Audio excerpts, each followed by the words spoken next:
ఎలా ఉన్నారు?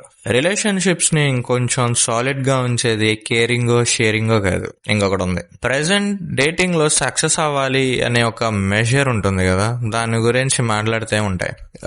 మనం చేసిన తప్పులు అమ్మాయిలకి దొరకకుండా ఉండడం, ఒక గుడ్ పర్సన్ గా యాడ్ చేయడం, ఇవే కదా. ఎందుకో తెలీదు, మొదట్లో రిలేషన్షిప్ లో అబ్బాయిలందరూ ఒక మంచి గుడ్ పర్సన్, కూల్ గా ఇలా యాడ్ చేస్తారు. అఫ్ కోర్స్ అది వాళ్ళ ట్రూ సెల్ఫ్ కావచ్చు, కాకపోవచ్చు. అందరికి ఒక కామన్ ఫేజ్ అది, ఒక కూల్ గా ఇలా ఉండాలి. We have to nail a great best impression. ఇక్కడ ఇంకొకటి ఉంది, వెనరబిలిటీ. ఎస్, వెనరబిలిటీ అంటే మనకందరికి గుర్తొచ్చేది వీక్నెస్, బలహీనత అని. బట్ అదేం చెప్తుందంటే,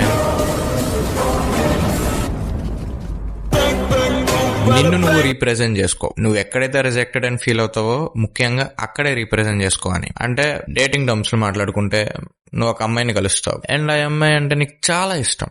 ఎంత ఇష్టం అంటే డేట్కి తీసుకెళ్లే అంత. కానీ నువ్వు ఆ మొక్క చెప్పవు. ఇక్కడ అదే అంటుంది vulnerability. Let's express yourself and ask her to a date. Vulnerability అంటే మన వీక్నెస్ లన్నీ చూపించుకోవడం కాదు, నువ్వేది నమ్ముతావో అది 10 మందిలో చెప్పడం, వాళ్ళకి నచ్చినా నచ్చకపోయినా. అండ్ వాళ్ళ అమ్మాయిని అడిగినప్పుడు తన నో అని చెప్తే ఆ రిజెక్షన్ ని యాక్సెప్ట్ చేయడం పాజిటివ్ వే. అలా చేస్తే నీ క్యారెక్టర్ కి ఒక హై స్టేటస్ వస్తుంది, మంచి పవర్ఫుల్ గా తయారవుతావు. దీనివల్ల నీ నీడినెస్ అనేది తగ్గిద్ది. మన పూర్వీకుల కాలం నుంచి చూసుకుంటే ఒక ట్రైబ్ నుంచి ఇది డెవలప్ అవుతుంది. ఎవరైతే ప్రెషర్ తీసుకోకుండా ఒక ట్రైబ్ ని ముందుకు తీసుకెళ్తారో యాజ్ ఏ లీడర్ గా, ఆ లీడర్ ని అమ్మాయిలు ఇష్టపడతారు. ఇక్కడ సైకాలజిస్ట్ అయిన రాబర్ట్ గ్లోవర్ ఏమంటారంటే, humans are attached to each others rough edges.